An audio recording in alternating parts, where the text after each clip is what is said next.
Ma famille avait une tradition, raconter mes moments les plus embarrassants à chaque dîner. Tout le monde riait toujours. Un soir, j'en ai raconté un sur ma sœur. Personne n'a ri. Maman a dit, c'était cruel. Je l'ai regardé et j'ai dit 6 mots. Maintenant, il n'arrête pas d'appeler. L'histoire qu'il racontait s'était passée quand j'avais 14 ans, il y a presque 20 ans, mais il la racontait comme si c'était arrivé hier. Chaque détail préservé dans une clarté humiliante parfaite. Et puis Olivia a essayé de s'enfuir, mais a trébuché sur ses propres pieds et s'est retrouvée le nez dans la poussière devant tout le monde. Mon père a frappé la table, riant tellement fort qu'il haletait. Devant toute l'assemblée de l'école, et elle est tombée comme un sac de patates. Ma sœur Monica se tenait courbée, les larmes coulant sur son visage. Je n'y arrive pas, je n'arrive plus à respirer. La façon dont tu le décris le rend encore plus drôle. Mon frère Derek filmait avec son téléphone, planifiant probablement de le poster plus tard dans le groupe de discussion familiale. Tu te souviens à quel point son visage est devenu rouge comme une tomate sur le point d'exploser. Je me suis assise à la table de la salle à manger de mes parents, une fourchette à la main, souriant nerveusement pendant qu'ils accomplissaient le rituel familier de moquer mes humiliations d'adolescente. C'était une tradition. Le dîner du dimanche chez papa et maman signifiait bonne nourriture, temps en famille, et un compte rendu approfondi de chaque chose embarrassante que j'avais jamais faite. Cela durait depuis aussi longtemps que je me souvienne. Mon incident de mariage, où j'avais accidentellement appelé mon mari par le mauvais nom pendant nos vœux. Ma présentation à l'université, où j'avais mélangé mes fiches et parlé de biologie marine pendant un cours d'économie. La fois où j'avais marché dans un supermarché avec du papier toilette collé à ma chaussure. L'entretien d'embauche où j'avais renversé du café sur le bureau de l'interviewé. Chaque erreur, chaque moment gênant, chaque incident humiliant était préservé dans la légende familiale et ressorti régulièrement pour le divertissement. Raconte celle de son premier rendez-vous, a insisté Monica, pensant que le garçon cherchait à lui prendre la main, alors qu'il cherchait en fait le panier à pain. Oh, mon Dieu! Oui. Derek a posé son téléphone pour bien apprécier cette histoire particulière, et elle a quand même attrapé sa main et ne l'a pas lâchée.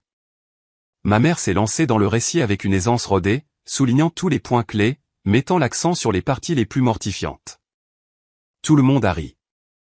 Même mon mari, Cameron, qui avait entendu ces histoires une centaine de fois, a poliment souri. J'avais appris il y a des années que protester empirait les choses.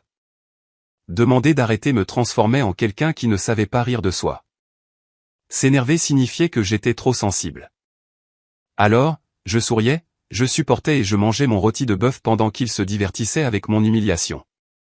Mais quelque chose a changé ce soir-là. Peut-être que c'était le fait d'avoir 34 ans et de réaliser que j'avais passé 3 décennies à être le punching ball de la famille. Peut-être que c'était la thérapie que je suivais depuis 6 mois, apprenant la fixation des limites et le respect de soi.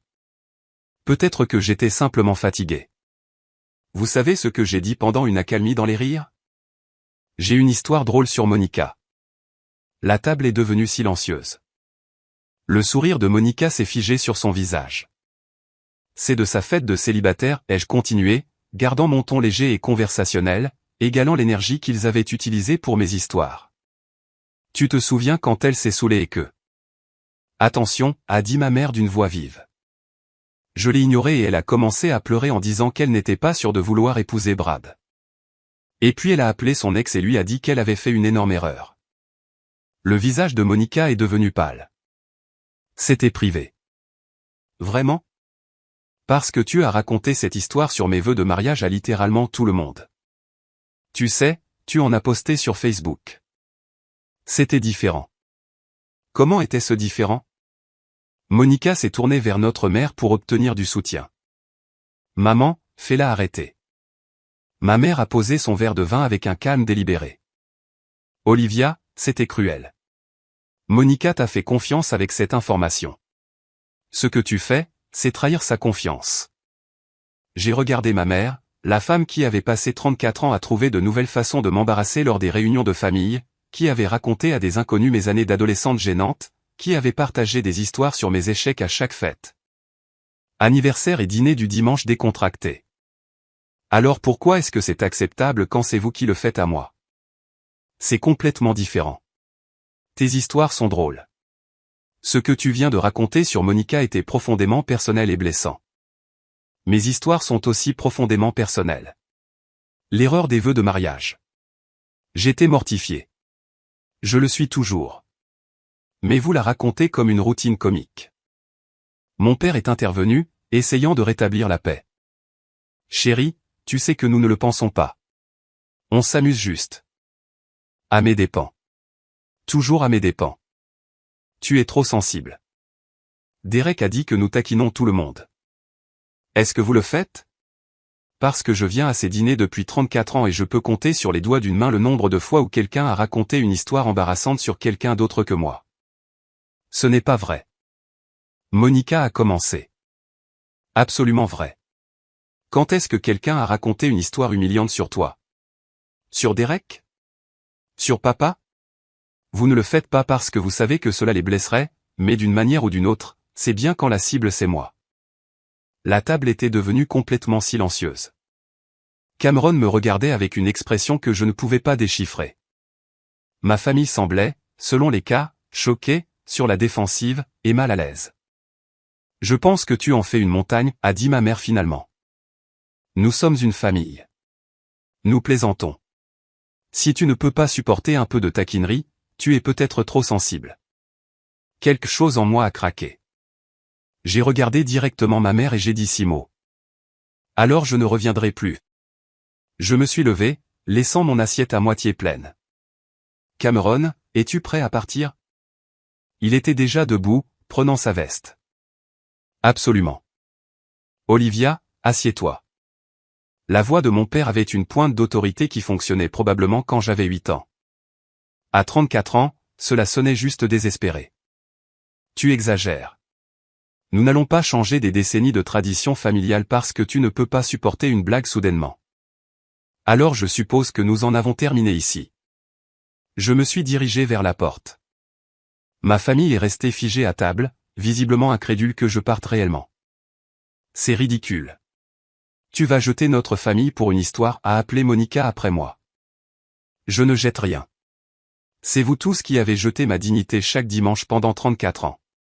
Je suis juste fatigué de vous laisser faire. Nous sommes partis. Le trajet du retour était silencieux jusqu'à ce que Cameron prenne la parole. Je suis fier de toi. Tu le es? Parce que j'ai l'impression d'avoir fait exploser toute ma famille. Ta famille t'utilise comme divertissement depuis aussi longtemps que je te connais. Probablement plus longtemps. Ce soir, c'était la première fois que tu te défendais. Ils vont t'appeler. Ils vont me dire que je suis dramatique. Probablement. Mais tu n'as pas à répondre. Il avait raison à propos des appels. Mon téléphone a commencé à sonner avant même que nous rentrions. D'abord, c'était Monica. Je n'arrive pas à croire que tu m'aies embarrassé comme ça devant tout le monde. Tu n'avais pas le droit de révéler quelque chose que je t'avais dit en confiance. Je n'ai pas répondu. Elle a laissé un message vocal de 3 minutes où elle listait toutes les façons dont je l'avais blessée, sans aucune reconnaissance des décennies d'histoire qu'elle avait racontées sur moi. Puis Derek. Mec, c'était quoi ça? Tu as rendu le dîner super gênant. Maman est contrariée. Peux-tu juste appeler et t'excuser pour qu'on puisse passer à autre chose? Puis mon père. Olivia, ta mère est très blessée. Je pense que tu lui dois des excuses. Ce comportement est inacceptable. Puis ma mère. Je ne comprends pas d'où vient tout ça. Nous avons toujours été une famille unie. Pourquoi nous attaques-tu soudainement? S'il te plaît, appelle-moi pour que nous puissions en discuter comme des adultes. Je n'ai rappelé personne. Le mot de Billy, ceci frappe fort parce que c'est tellement simple et tellement attendu. Tu n'as pas crié. Tu ne les as pas insultés. Tu as juste retourné le miroir pendant une seconde et ils n'ont pas pu le supporter. Cela te dit tout. Au moment où Monica est devenue la cible, c'était soudainement cruel, privé, aller trop loin. Mais quand c'était toi pendant des décennies, c'était juste drôle. Et ces 6 mots, c'est le vrai tournant. Pas dramatique, juste final. Maintenant, ils appellent parce que la dynamique est brisée. Ils ne t'ont pas perdu au dîner. Ils ont perdu la version de toi qui restait silencieuse. Les appels ont continué pendant 3 jours, messages vocaux, textos, emails. Mon frère a envoyé un long message de groupe sur le fait que la famille, c'est pour toujours et qu'il ne faut pas laisser les petites choses nous diviser. Monica a posté des statuts Facebook vagues sur la trahison et les gens qui ne savent pas pardonner.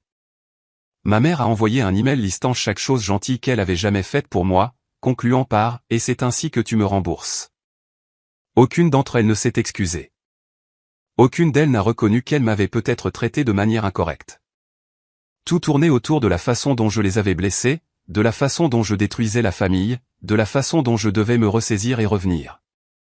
Je n'ai répondu à rien. Ma thérapeute, Dr Sarah Kim, était fière quand je lui ai raconté ce qui s'était passé. C'était une limite importante, a-t-elle dit lors de notre prochaine séance. Comment te sens-tu? Terrifié, libéré, coupable, en colère, tout en même temps. La culpabilité est programmée. Ils ont passé toute ta vie à t'apprendre que ton rôle est d'accepter leur traitement sans plainte. Quand tu as violé ce rôle, ton cerveau est immédiatement allé à « tu as fait quelque chose de mal ». Mais ai-je fait quelque chose de mal? J'ai trahi la confiance de Monica. As-tu trahi sa confiance? Ou as-tu démontré que la même norme qu'ils appliquent à tes moments privés pouvait être appliquée aux siens? Et elle n'a pas aimé expérimenter ce qu'elle t'a fait pendant des années. Je suis resté là un instant. Ça me semblait cruel quand je l'ai dit parce que l'empathie est ton réglage par défaut. Tu comprends ce que ça fait d'être humilié. Donc, faire ça à quelqu'un d'autre, même à quelqu'un qui l'a fait à toi de manière répétée, semble mal. C'est en fait un signe de santé émotionnelle, pas de faiblesse. Alors pourquoi est-ce que je me sens si mal? Parce qu'ils te disent que tu devrais te sentir mal. Parce que ta famille t'a conditionné pendant des décennies à accepter leur traitement sans résistance. Quand tu as finalement résisté, ils n'ont pas pu le supporter, alors ils essaient de te forcer à reprendre ton rôle familier. Les appels continuaient d'arriver. Au bout d'une semaine, ils ont escaladé. Ma mère s'est présentée à ma maison sans prévenir. Je ne l'ai pas laissée entrer. Olivia, s'il te plaît, pouvons-nous juste en parler? Elle pleurait, ce qui était nouveau. Je ne comprends pas ce qui s'est passé. Nous avions un bon dîner et tu as juste explosé. Maman, je t'ai demandé pendant des années d'arrêter de raconter des histoires embarrassantes sur moi. Tu as ignoré chaque demande parce qu'elles sont drôles, parce que c'est ce que font les familles. Elles rient ensemble. Vous riez de moi. Ce n'est pas juste. Nous t'aimons. Alors montrez-le en me respectant, en n'utilisant pas mes moments les plus humiliants comme divertissement. Je n'arrive pas à croire que tu fasses ça pour quelques vieilles histoires. Tu es incroyablement égoïste. Je suis égoïste. Je me protège des gens qui m'ont traité comme une blague pendant 34 ans. Nous ne t'avons jamais traité comme une blague. Nous t'avons traité comme une membre de la famille.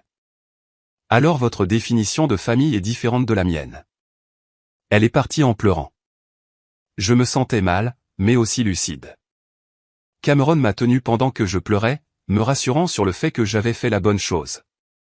Monica a essayé ensuite. Elle m'a envoyé un message pour demander si nous pouvions nous rencontrer pour un café, juste nous deux. Contre mon meilleur jugement, j'ai accepté. Nous nous sommes rencontrés dans un café à mi-chemin entre nos maisons. Monica avait l'air fatiguée, son maquillage ne cachant pas tout à fait les cernes sous ses yeux. Je ne comprends pas ce que j'ai fait de mal, a-t-elle dit après que nous ayons commandé. J'ai rejoué ce dîner encore et je n'arrive pas à comprendre ce qui t'a déclenché. Monica, combien de fois as-tu raconté l'histoire de mes vœux de mariage? Je ne sais pas. Quelques fois. Et c'est des dizaines. Tu as raconté ça à tout le monde. Tu en as posté sur les réseaux sociaux. Tu en as parlé à mon anniversaire, à Noël, à Pâques. Tu trouves ça hilarant que j'ai accidentellement appelé Cameron par le nom de mon ex-petite amie pendant notre cérémonie. C'est un peu drôle. C'est humiliant. J'étais mortifié. Je le suis toujours. Mais tu la racontes comme du matériel de stand-up. C'est différent de ce que tu as fait. L'histoire de ma fête de célibataire était privée. Je te l'ai dit en confiance. Et l'histoire de mes vœux de mariage n'était pas privée? De mon désastre de présentation à l'université? De chaque rendez-vous gênant que j'ai jamais eu? Tu penses que j'ai partagé ces choses en voulant qu'elles soient répétées à chaque dîner de famille? Monica est restée silencieuse un long moment. Je n'y avais jamais pensé comme ça. Je sais. C'est ça le problème. Alors, que veux-tu? Une excuse. Je veux que tu comprennes que ce que tu as fait me blesse. Que ça m'a toujours blessé. Et je veux que ça s'arrête. Mais c'est comme ça, notre famille. On plaisante. Si tu ne peux pas le supporter, alors quoi? Je suis trop sensible. Je ne peux pas rire. Monica, il y a une différence entre les taquineries de bonne humeur et l'utilisation des moments les plus embarrassants de quelqu'un comme divertissement récurrent. Tu ne le supporterais pas si je racontais ton histoire de fête de célibataire à chaque dîner de famille pendant les 10 prochaines années. C'est parce que c'est vraiment embarrassant. Tes histoires sont juste drôles. J'ai regardé ma sœur, réalisant qu'elle ne comprenait vraiment pas. Elle ne pouvait pas voir comment ses histoires drôles et son histoire vraiment embarrassante étaient la même chose. Des moments personnels humiliants partagés pour le divertissement des autres. Je ne peux pas faire ça, ai-je dit, en me levant. Je suis venu ici en espérant que tu comprendrais, mais tu ne comprends pas. Tu ne peux pas voir au-delà de ton propre confort pour reconnaître que tu m'as blessé. Liv, attends. J'en ai fini d'expliquer ça. Si tu veux une relation avec moi, tu dois arrêter. Vous tous, vous devez arrêter. Plus d'histoires sur mes moments embarrassants. Plus de traiter mon humiliation comme du divertissement. Si vous ne pouvez pas faire ça, alors nous en avons terminé. Je suis parti avant qu'elle ne puisse répondre. Le groupe de discussion familiale a explosé après ça. Derek a écrit des paragraphes sur la façon dont je déchire la famille. Mon père a envoyé des messages sévères sur le respect des aînés. Monica a partagé des captures d'écran de notre conversation, soigneusement éditées pour qu'elles paraissent raisonnables et moins instables. J'ai quitté le groupe. 2 semaines après le dîner, ma mère a tenté une approche différente. Elle m'a envoyé une lettre, une vraie lettre écrite à la main sur du beau papier. Ma chère Olivia, j'ai beaucoup réfléchi depuis notre désaccord. Ton père et moi sommes le cœur brisé par cette fracture dans notre famille. Nous nous sommes toujours fiés d'être proches, d'être le genre de famille qui reste connectée à travers tout. Je veux que tu saches que nous n'avons jamais eu l'intention de te blesser. Les histoires que nous racontons sont dites avec amour, partagées dans un esprit de lien familial. Je suis désolé si elles t'ont mise mal à l'aise, mais je pense que tu es trop sensible à propos de quelque chose qui n'a jamais eu pour but de causer du tort. La famille signifie se pardonner mutuellement ses défauts et accepter que parfois nous plaisantons d'une manière qui n'est pas toujours parfaite. Je te demande de nous pardonner pour toute blessure involontaire et de revenir au dîner du dimanche. Tu nous manques. Ta sœur est particulièrement blessée par ce que tu as partagé sur son moment privé. Elle se sent trahie et a du mal à comprendre pourquoi tu serais si cruel. J'espère que tu la contacteras et t'excuseras. Nous t'aimons et voulons réparer ça.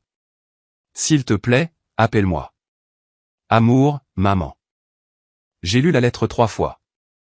Elle était magistralement écrite, semblant s'excuser tout en minimisant mes sentiments, rejetant la faute sur ma sensibilité, et me demandant de m'excuser auprès de Monica sans reconnaître que Monica m'avait fait la même chose pendant des années. Le mot de Billy, cette partie montre pourquoi rien n'a changé. Parce qu'ils ne comprennent toujours pas. La lettre de ta mère ressemble à des excuses, mais ce n'est pas le cas. C'est en gros, désolé que tu te sentes ainsi. Maintenant reviens et arrange les choses. La réponse de Monica le prouve encore plus. Elle pense toujours que tes histoires sont drôles et que les siennes sont hors limite. Même comportement, règles différentes, et c'est le vrai problème. Ils ne voient pas de problème, donc ils ne peuvent pas le résoudre. Tu leur as donné une limite claire. Simple, juste, et attendue depuis longtemps. Ils n'aiment juste pas que cela signifie qu'ils doivent changer. Donc maintenant, c'est à eux, pas à toi. Je n'ai pas répondu à la lettre. 1 mois est passé. Les appels sont passés de quotidien à hebdomadaire. Les messages sont passés de la demande de mon retour à la question de savoir ce qu'il faudrait pour que je revienne. Mon père a envoyé un SMS. Que attends-tu de nous? Nous ne pouvons pas nous excuser pour des choses que nous ne pensons pas avoir faites, mais nous voulons que tu reviennes dans la famille. Quel est ton prix? Mon prix? Comme si ma dignité était quelque chose à négocier. J'ai finalement répondu. Je veux que vous arrêtiez de raconter des histoires embarrassantes sur moi. C'est tout. C'est tout ce que j'ai jamais voulu. Arrêtez de traiter mon humiliation comme du divertissement. Sa réponse est venue rapidement. Cela semble extrême. Ces histoires font partie de notre culture familiale. Tu nous demandes de changer qui nous sommes. Je vous demande de me respecter. Nous te respectons. C'est ridicule. Tu vas perdre toute ta famille pour quelques blagues. Tu vas me perdre pour votre refus d'arrêter de raconter quelques blagues. Ce sont des choses différentes. Il n'a plus répondu après ça. La famille de Cameron nous a invités à Thanksgiving. Sa mère a clairement indiqué que nous étions les bienvenus, qu'il n'y avait aucune pression, mais qu'il serait heureux de nous avoir si nous voulions venir. Nous y sommes allés. C'était le premier jour férié majeur que je passais loin de ma famille de toute ma vie. La mère de Cameron ne racontait pas d'histoires embarrassantes sur personne. Lorsque le frère de Cameron a commencé à mentionner quelque chose de gênant de l'adolescence de Cameron, leur mère a gentiment redirigé la conversation. N'allons pas là-bas, chérie. Je suis sûr que Cameron préférerait ne pas revivre le lycée. C'était aussi simple que ça. Quelqu'un montrait des signes d'inconfort et le sujet changeait. Révolutionnaire. J'ai pleuré dans la voiture sur le chemin du retour. Cameron s'est arrêté, inquiet, demandant ce qui n'allait pas. Rien ne va. J'ai réussi à traverser les larmes. C'est le premier dîner de fête où personne ne s'est moqué de moi, où je n'étais pas le divertissement, où j'étais juste une personne à table. Il m'a tenu pendant que je pleurais, et j'ai pleuré pour toutes les années où j'avais accepté un traitement que d'autres familles n'auraient jamais rêvé d'infliger à leurs proches. 2 mois après le fameux dîner, Monica a appelé d'un numéro que je n'avais pas enregistré, donc ça a traversé mon blocage. « S'il te plaît, ne raccroche pas », a-t-elle dit immédiatement.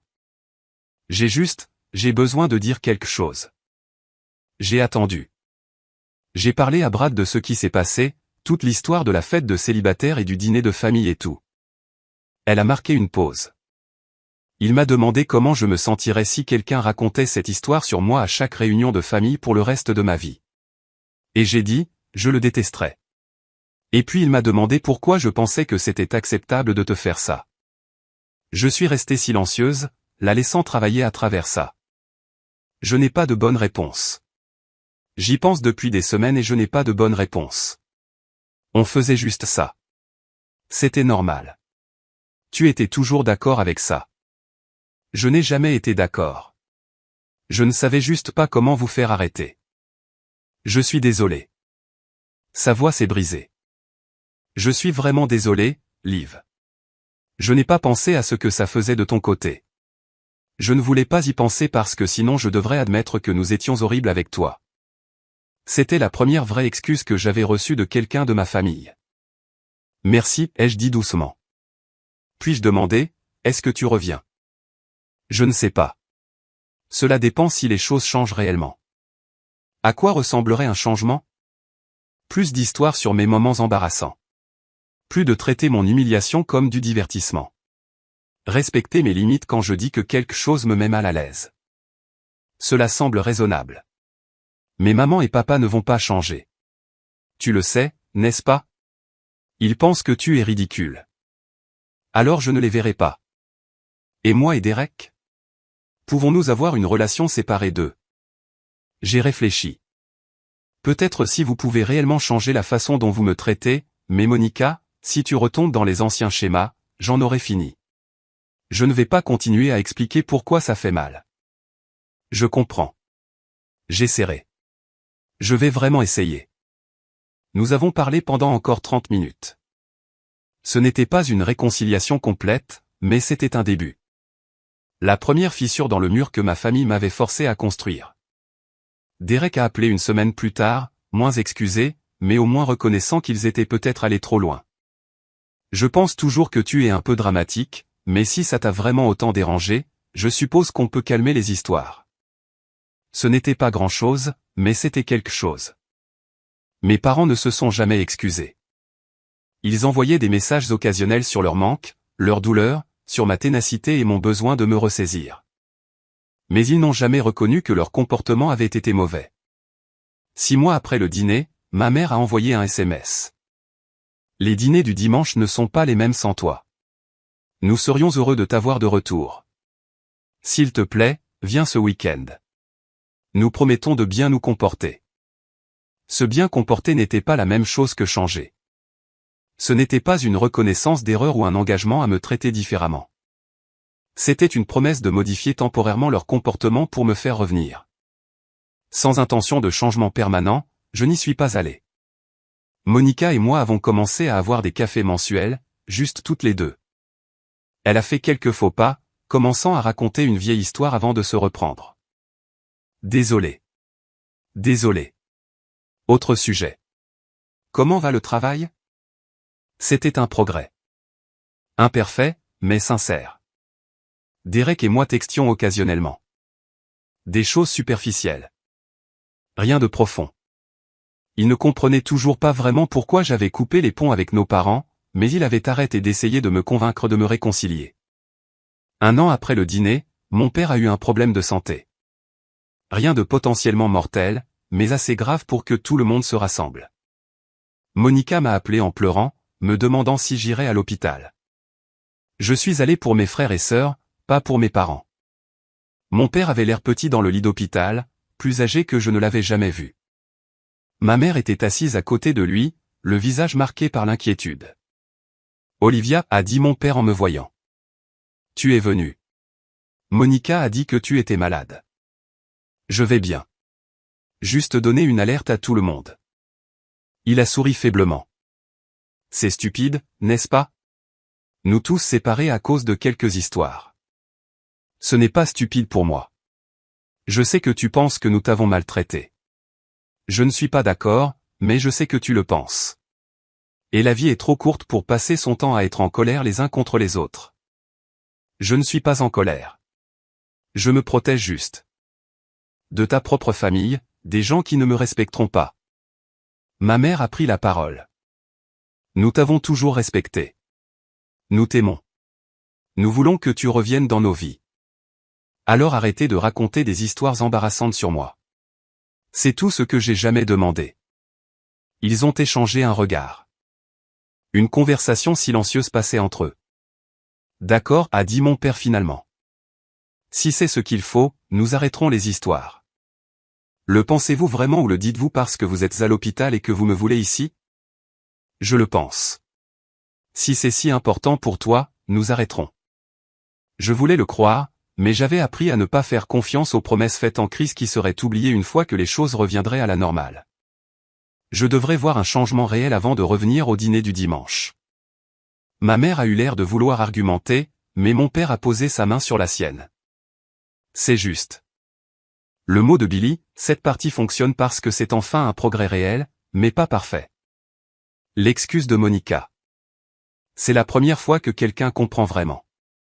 Pas d'excuse, pas tu es sensible, juste la compréhension que cela compte. Derek est à mi-chemin. Toujours dédaigneux, mais au moins il s'adapte. Tes parents par contre, toujours les mêmes. Même à l'hôpital, ils traitent ça comme quelque chose de petit au lieu de quelque chose qui a eu de l'importance pendant des décennies. Ce qui ressort le plus, c'est que tu n'as pas flanché. Tu t'es montré, mais à tes conditions. Pas de culpabilité, pas de faux semblants. Tout va bien. Et ce dernier moment est essentiel. Tu n'as pas accepté des mots. Tu as demandé une preuve sur la durée. C'est la différence maintenant. Mon père s'est rétabli. 2 mois plus tard, Monica m'a invité à un petit dîner de famille chez elle. Juste elle, Brad, Derek et sa petite amie. Pas de parents. Je pense qu'on pourrait commencer à reconstruire sans eux, m'a-t-elle expliqué. Avoir des dîners où on s'apprécie vraiment au lieu de jouer un rôle pour maman et papa. J'ai accepté prudemment. Le dîner était agréable. La petite amie de Derek, Amy, a raconté une histoire drôle sur un malentendu au travail. Monica a partagé des nouvelles sur une promotion potentielle. Personne n'a parlé de rien d'embarrassant concernant quelqu'un d'autre. Quand Derek a commencé à faire référence à quelque chose de notre enfance, Monica lui a donné un coup de pied sous la table et a changé de sujet. Désolé, m'a-t-elle murmuré. C'est bon, ai-je murmuré en retour. Progrès. Mes parents ont entendu parler de ces dîners et ont été blessés de ne pas être invités. Ma mère a appelé Monica pour lui demander pourquoi elle choisissait son camp. Je ne choisis pas de camp, m'a dit Monica lors d'un café. Je lui ai dit que je choisissais d'avoir une relation avec ma sœur et si ça la dérange, elle doit trouver pourquoi. Comment a-t-elle réagi? Mal. Elle a dit que je trahissais la famille, que tu me montrais contre elle, qu'elle ne m'avait pas élevé pour être déloyale. Je suis désolé. Ne le sois pas. C'est elle qui montre qui elle est. Je vois enfin ce que tu as vécu toute ta vie. Derek a eu une expérience similaire. Papa m'a traité de traître pour avoir dîné avec toi. Il a dit que je prenais ton parti contre le leur. Je lui ai dit qu'il n'y avait pas de camp. Il y a juste une famille qui essaie de dîner sans que tout le monde ne soit en colère les uns contre les autres. Comment ça s'est passé? Il m'a raccroché au nez. Les dîners du dimanche chez mes parents continuaient sans nous. Parfois, une de mes tantes ou cousines me contactait, confuse quant à la raison pour laquelle la famille était fracturée.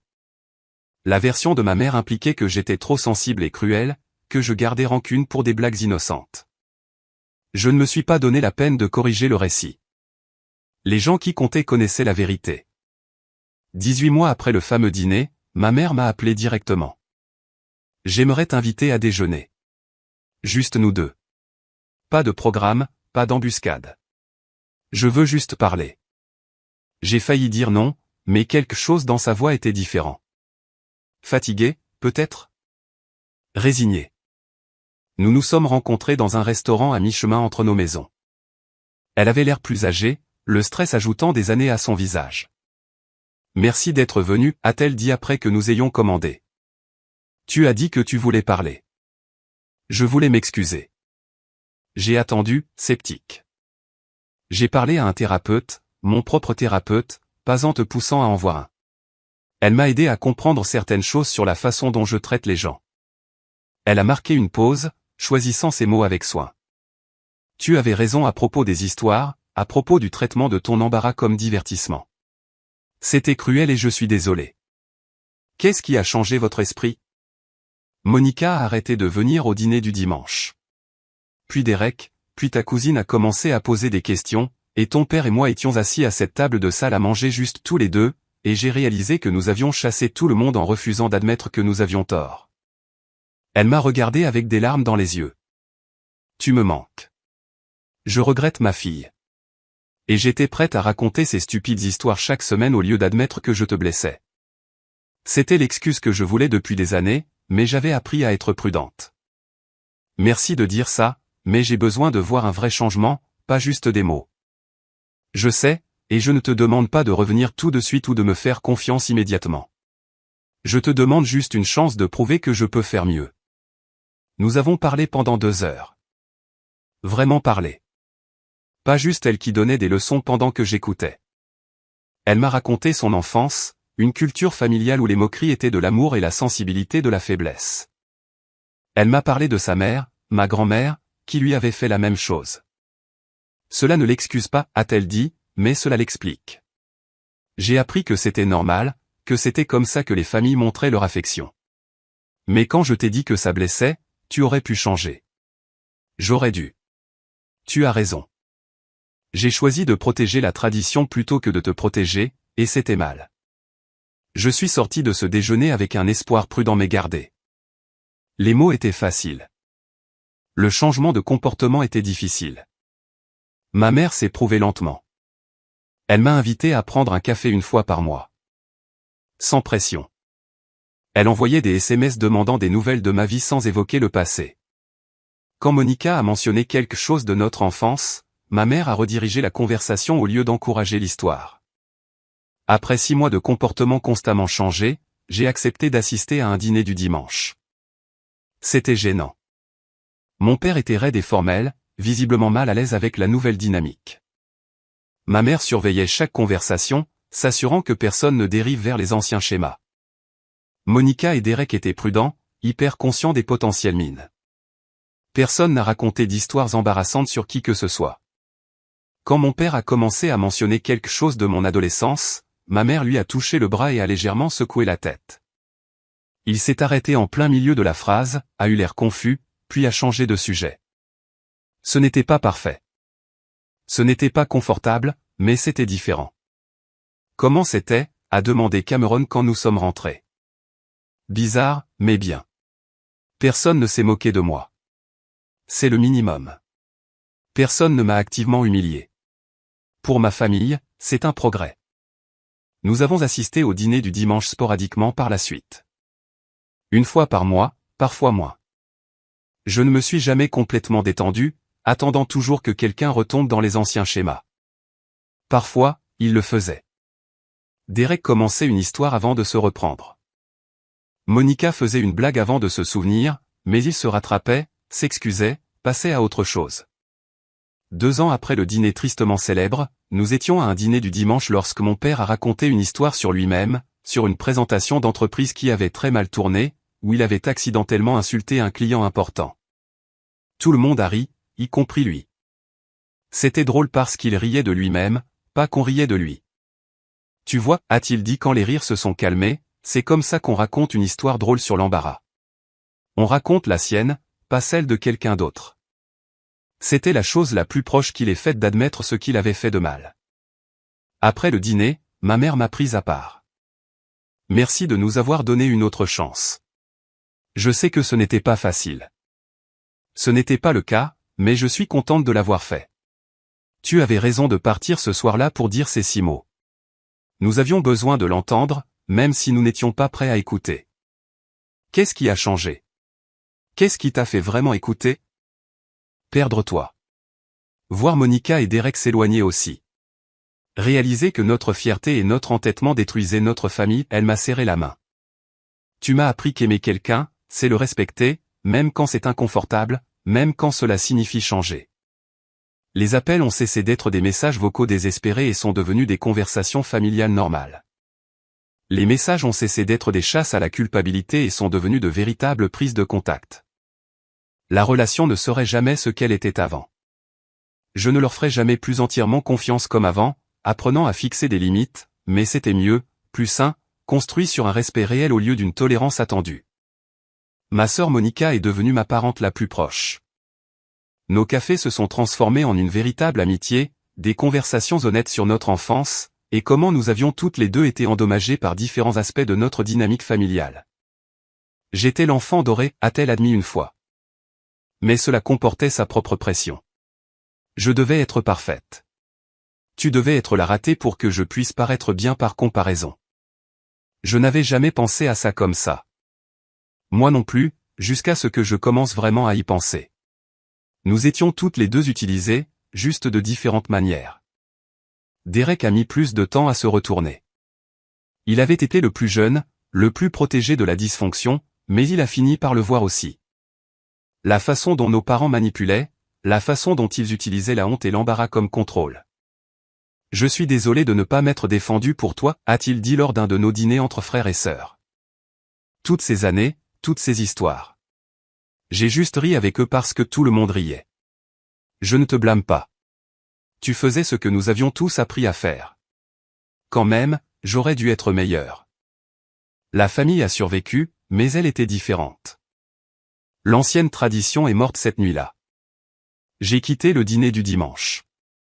Ce qui l'a remplacé était plus sain, mais aussi plus distant. Je n'aurai plus jamais la confiance aveugle en ma famille que j'avais eue auparavant. J'avais appris que l'amour sans respect n'était pas vraiment de l'amour du tout. Ces 6 mots, alors je ne reviendrai plus, avaient tout changé. Ils avaient été terrifiants à dire, libérateurs à vouloir dire, et dévastateurs à suivre, mais ils avaient été nécessaires. Parce que parfois, le seul moyen de sauver une relation est d'être prêt à la perdre. Et parfois, la seule façon pour une famille d'apprendre à te respecter est quand tu arrêtes d'accepter moins que ça. Les appels qui étaient autrefois du harcèlement sont finalement devenus une connexion sincère. Les dîners qui étaient autrefois de l'humiliation sont finalement devenus un vrai moment en famille. La relation qui était autrefois construite sur ma volonté d'être le sujet de toutes les blagues est finalement devenue quelque chose de mutuel et de respectueux. Cela a pris 2 ans, d'innombrables conversations inconfortables, de la thérapie pour plusieurs membres de la famille, et une volonté de partir définitivement si les choses ne changeaient pas. Mais ça a marché. Pas parce que je les ai forcés à changer, mais parce que je me suis finalement respecté suffisamment pour exiger ce respect des autres. Ces 6 mots m'ont sauvé. Et finalement, ils ont sauvé ma famille. Yeah, basically sleep until morning time.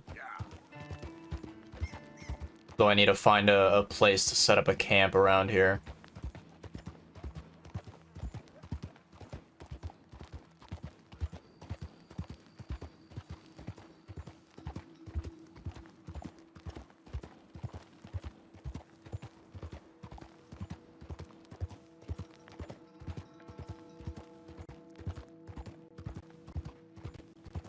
planning to play Red Dead 1 at some point. That's a good question, Sobo. I am not opposed to it, right? Like I'm open to trying out Red Dead 1, but I feel like it's not really a game that I'm like dying to experience, you know?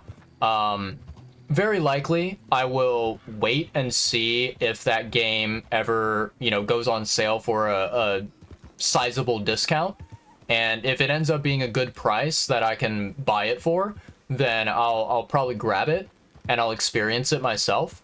But yeah, it's not really something where I'm like, oh man, now that I've played 2, I absolutely need to play the first one next.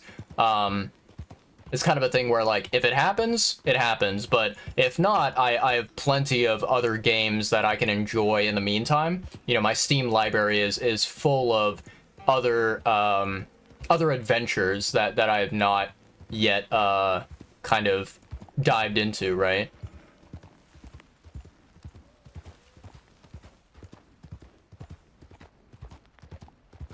But yeah, that actually reminds me of something kind of funny, but also kind of embarrassing as well, right? So, you know, there's a streamer that I love to watch, and his username on Twitch is Pete or Premier2, right? So I remember that, like, yesterday I raided over to Peter, and you know, I said hello and I wished him a good stream, and I wrote a comment in his chat that, you know, after what happened, I was like, man, this is so embarrassing, right? So I wrote a comment in his chat and I said, you know, I said, thank you for basically inspiring me to play Red Dead Redemption 2, because I remember that, like, maybe, I think it was like last year or the year before, I remember that Pete, you know, he did a live stream and he was playing Red Dead. And I distinctly remember, you know, he had like a cowboy hat on when he was streaming, and he was doing like an old-timey Western cowboy voice, you know, in when he was playing through the game. And I remember that, like, he was having a lot of fun with it, and it was a great stream experience. So I was like, you know, I told him, I was like, you know, thank you for inspiring me to play Red Dead 2, because you did a stream of it. And, you know, Pete replied to me. He was, you know, he read out my comment and he replied, and he was like, I have never played Red Dead 2, but I played Red Dead 1. And I was like, oh my god, like, I completely confused the two games, because I was like, oh, if he played a game, he probably played Red Dead 2. But yeah, basically Pete was like, I never streamed Red Dead 2, I never played it, but I played Red Dead 1. And he did say, you know, his comment, he said, at some point in the future, he does want to play Red Dead 2, and he'll do a live stream of it, which is going to be awesome. Like, it's going to be really cool playing the game myself, and then later on being able to watch Pete go through the same thing. But I did feel, admittedly, I felt very, very embarrassed and very awkward and very ashamed that, like, I thought he had already played Red Dead 2, and it was actually Red Dead 1. But yeah. That was a little bit of a funny moment from last night, basically.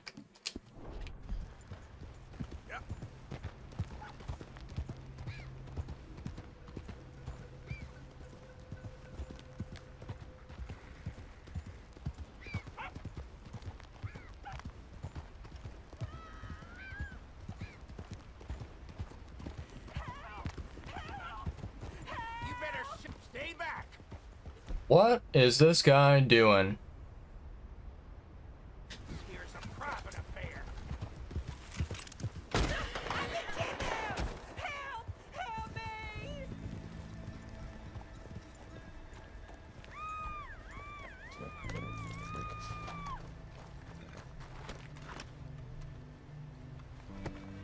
Get me off this horse!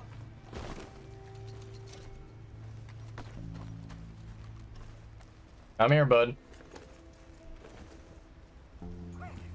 Get me free!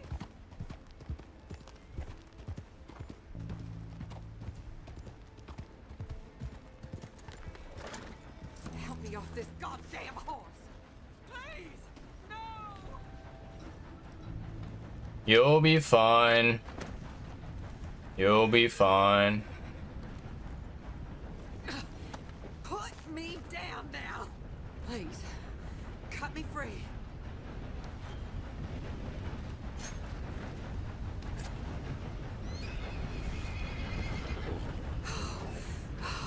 Thank the Lord you showed up when you did.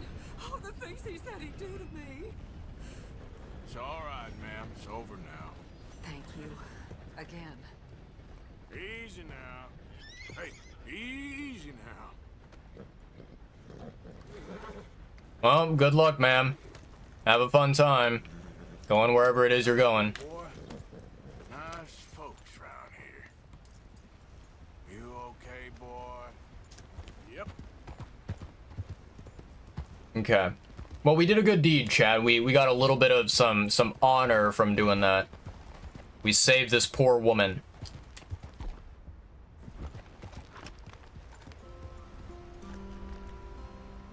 Okay, let's go ahead and clean this weapon.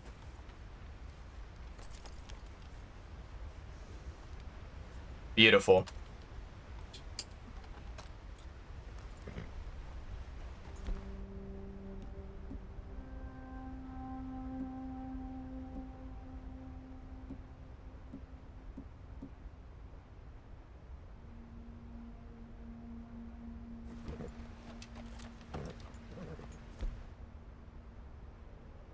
Interesting. Okay.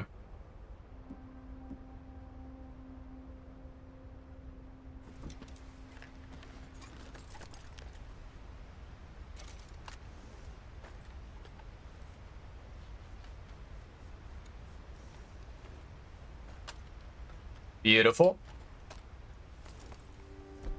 All right, let's see.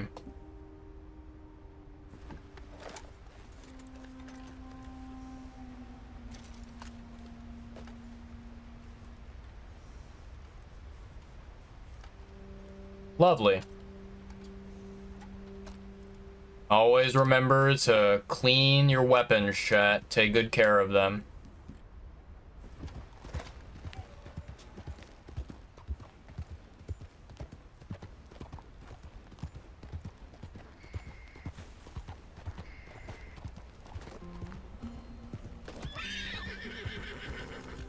Easy, boy.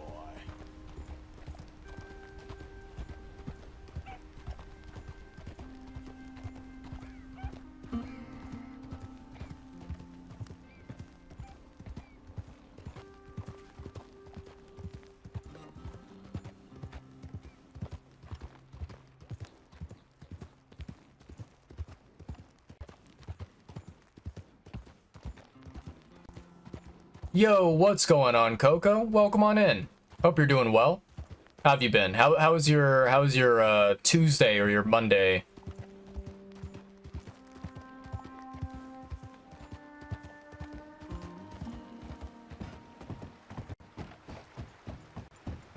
Oh, it's Wednesday for you already. Nice, nice, nice, nice.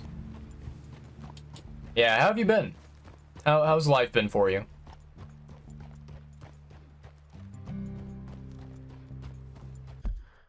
Let's see.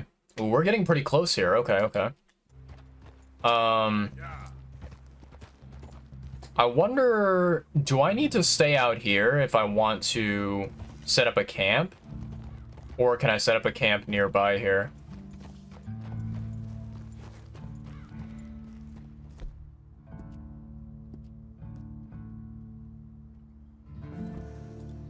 Yeah, I'm a little bit too far away. Okay.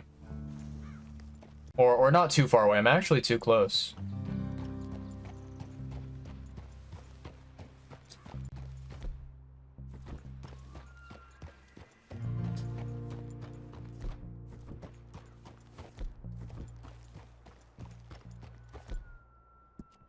There we go. Okay, let's set up a camp here. This will be good so that we can rest until morning time.